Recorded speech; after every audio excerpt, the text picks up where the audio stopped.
How does the most legendary name in firearms collapse twice? On June 15, 2015, Colt Defense, LLC, filed for Chapter 11 bankruptcy protection. A company that armed the United States military for 179 years had now failed twice in just 23. Not because the market disappeared, not because demand dried up. This was an engineering failure, compounding, decade after decade, until the name on the building was the only thing still standing. To understand how Colt destroyed itself, you have to go back to the standard it once set. In 1836, Samuel Colt secured United States Patent X 9430.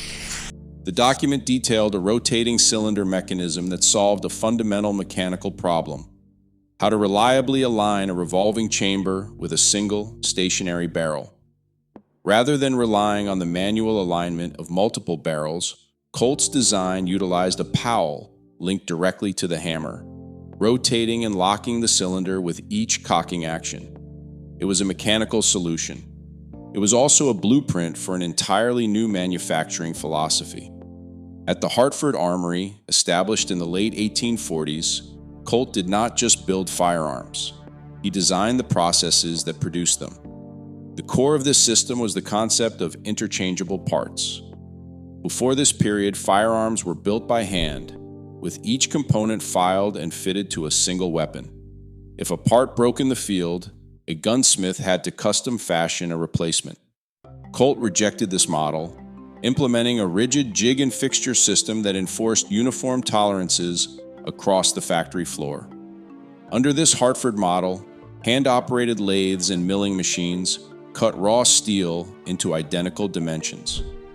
Workers at designated stations assembled the weapons from bins of uniform components, requiring minimal hand fitting. A hammer from one revolver would fit perfectly into the frame of another. This repeatable precision became known globally as the American system of manufacturing. This established Colt's initial authority not through branding, but through absolute control over the production process. The system proved that industrial scale could coexist with strict mechanical discipline. The machines dictated the tolerances, and the tolerances guaranteed the function. This mechanical standard defined the company's identity for its first century. It was a standard of total consistency. In January 1964, the United States Army approved a modification to the technical specifications of the 5.56mm M193 cartridge. The change substituted DuPont's IMR 4475, an extruded stick powder, with Olin Matheson's WC846, a double base ball powder. This single decision altered the physical inputs of the weapon system, initiating a chain of mechanical disruptions that compromised the rifle's design parameters. Technical evaluations conducted at the Frankfurt Arsenal in early 1964 documented the thermodynamic differences between the two propellants. Extruded stick powder burns progressively, producing a predictable pressure curve that peaks early and decays smoothly. Ball powder, coated with chemical deterrents to control its initial burn, behaves differently. It produces a steeper, sustained pressure curve, resulting in higher gas pressures further down the barrel near the gas port. The mechanical consequences for the M16 were immediate. The rifle utilizes a direct impingement gas system, which channels high-pressure combustion gases from a port in the barrel through a narrow stainless steel tube and directly into the bolt carrier key to cycle the action. Under the higher port pressures generated by the WC846 propellant, the volume and velocity of the gas entering the gas key increased.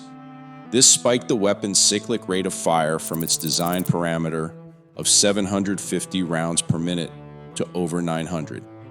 This acceleration disrupted the precise timing of the extraction cycle. In a properly timed system, the chamber pressure must drop to near atmospheric levels before the bolt rotates and unlocks, allowing the spent brass casing to contract and extract easily. Under the high pressures of the ball powder, the The bolt carrier was forced backward, while the cartridge case was still expanded tightly against the unchromed chamber walls. The extractor claw, pulling against a case still welded to the chamber by residual pressure, frequently sheared through the soft brass rim. The spent casing remained wedged in the chamber. The weapon was locked. The chemical composition of the ball powder compounded the physical stress. Frankfurt Arsenal tests revealed that WC-846 utilized calcium carbonate as an acid-neutralizing stabilizer. This additive left a dense, sticky ash residue upon combustion. In the humid, high-salinity environments of Southeast Asia, this carbon fouling combined with moisture to form an abrasive paste inside the gas system. The buildup choked the narrow gas tube, restricted bolt carrier movement, and increased friction along the receiver rails. Despite these laboratory findings, the propellant switch proceeded on June 2, 1964, without rigorous field validation. Ordnance authorities prioritized supply chain volume and lower unit costs over long-term mechanical compatibility. When the ammunition reached infantry units in Vietnam, the theoretical tolerances of the Hartford assembly line met the physical realities of the altered propellant. The resulting failures were not random. They were the predictable consequence of a mechanical system forced to operate outside its engineered specifications. On May 15, 1967, the House Armed Services Committee opened the Special Subcommittee on the M16 rifle program, chaired by Representative Richard Ichord. This inquiry placed the rifle's performance issues into a formal record of technical accountability. Infantrymen testified to a recurring pattern of catastrophic failures under combat conditions, specifically describing how the extractor sheared through the soft brass casing, leaving the spent shell wedged inside the chamber. The weapons were useless. Transcripts recorded the physical consequences of these mechanical lockups, detailing how soldiers were found dead with their rifles disassembled beside them. The hearings exposed a profound gap between laboratory warnings and the decisions made by procurement authorities, revealing that Frankfurt Arsenal's early data on pressure spikes and residue had been entirely bypassed to maintain supply volume. On June 1, 1968, the Department of the Army's M16 Rifle Review Panel delivered its definitive assessment. The final report concluded that the 1964 transition from DuPont's extruded stick powder to Olin's WC-846 ball propellant was not justified or supported by test data. The panel identified 4 primary failure modes: excessive carbon fouling from the ball powder, corrosion of the not chrome-plated chambers, inadequate gas system tuning for the higher port pressures, and a lack of proper cleaning equipment in the field. It was a formal recognition of systemic failure. While Colt subsequently modified its production line to introduce chrome-plated chambers and revised gas port tolerances, the corporate damage was done. The public record now contained documented proof that the weapon's primary engineering parameters had been compromised before deployment. In 1991, Colt sought to reclaim its dominance in the law enforcement and civilian handgun markets with the launch of the All-American 2000. It was the company's first polymer-framed striker-fired pistol, designed to directly challenge the rising market share of European imports. The weapon was co-designed by Eugene Stoner and Reed Knight, utilizing an unusual rotating barrel operating system. Rather than the traditional tilting barrel design, the All-American 2000 rotated the barrel to unlock the slide during recoil. It was an intricate mechanical solution to a problem that had already been simplified by competitors. But the system suffered from severe physical vulnerabilities. During endurance trials, finite element testing and physical prototypes exposed critical stress concentrations at the polymer-metal interface. The composite frame was prone to cracking under cyclic loading. The feed ramp geometry was also engineered with too shallow an angle, causing frequent failures to feed standard 9mm NATO cartridges. The extractor claw, designed to pull spent casings from the chamber, suffered from metallurgical weakness and fractured under high-pressure loads. Colt's validation process failed to identify or correct these stress concentrations before mass production. Instead, commercial pressures accelerated the pistol's release. The consequences were immediate. On April 23, 1991, safety and functional failures led to a recall effort that ultimately affected approximately 27,000 pistols.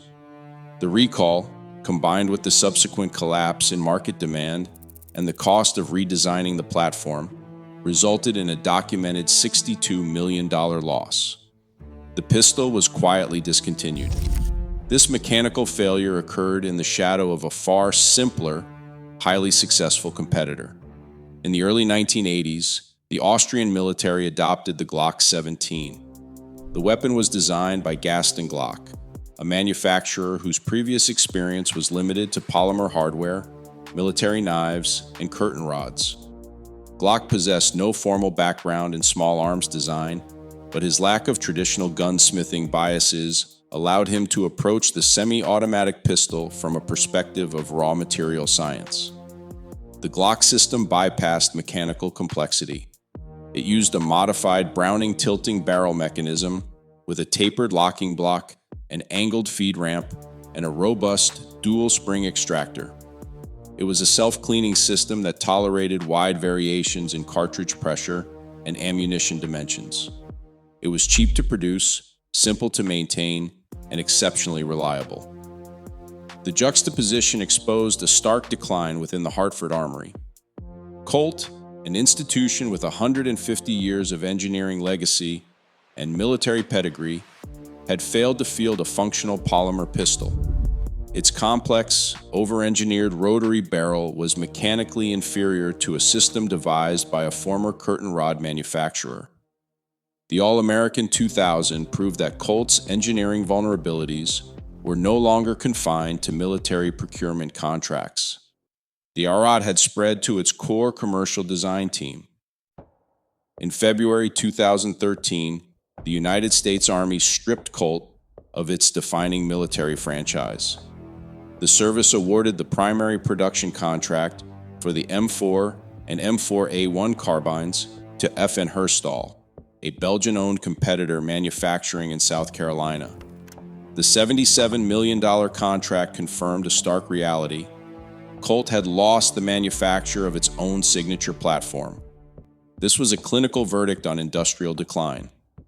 A June 2013 audit by the Defense Contract Management Agency uncovered deep structural decay inside the Hartford plant. Federal inspectors documented high defect rates in Colt-produced receiver assemblies, noting excessive porosity in the aluminum forgings and misaligned gas tubes.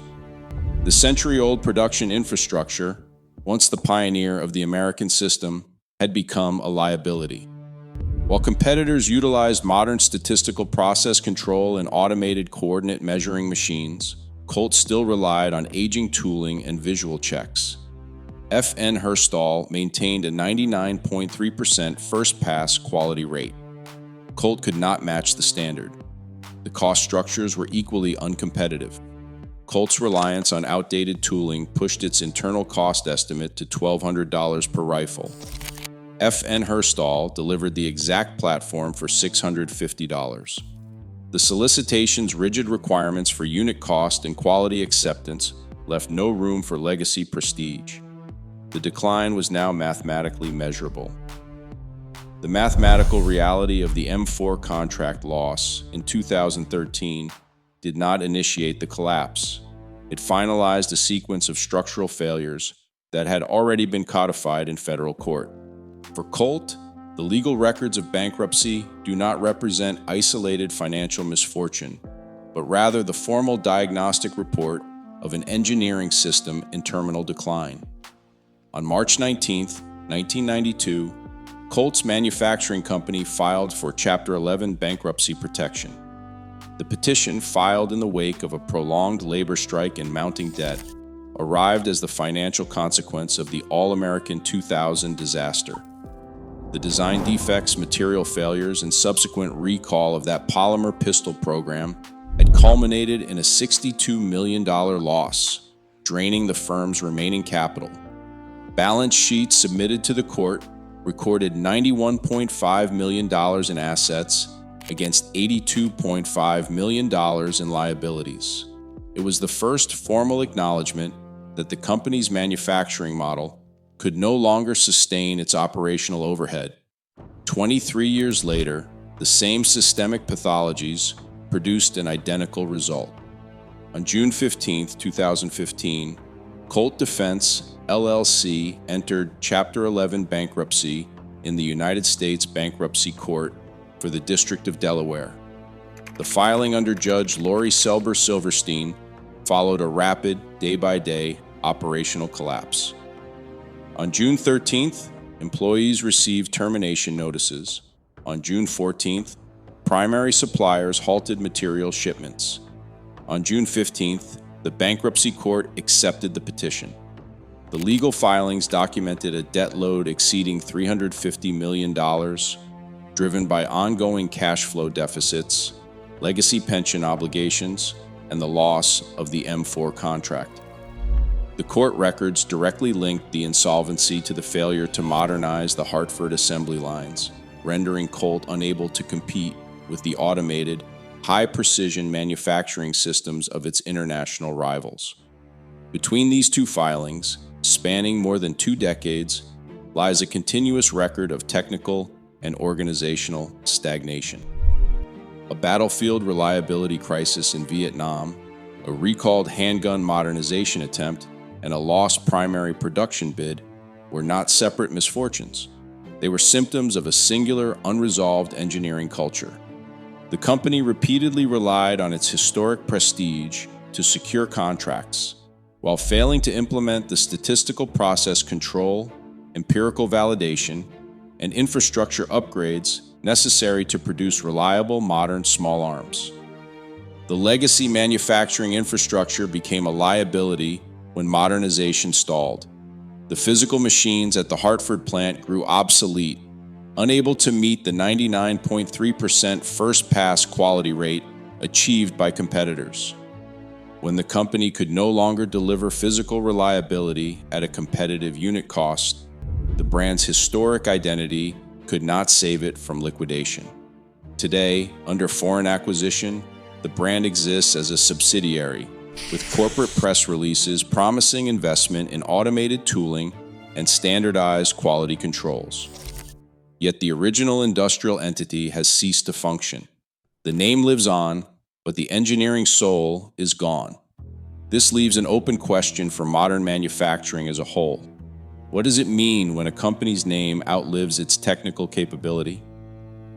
Today, the Colt name survives, but its engineering soul is gone. A legendary brand became an empty shell, hollowed out by decades of technical compromise. This leaves a sobering question for modern industry. What does it mean when a company's name outlives the technical capability that made it great? Let us know your thoughts in the comments below.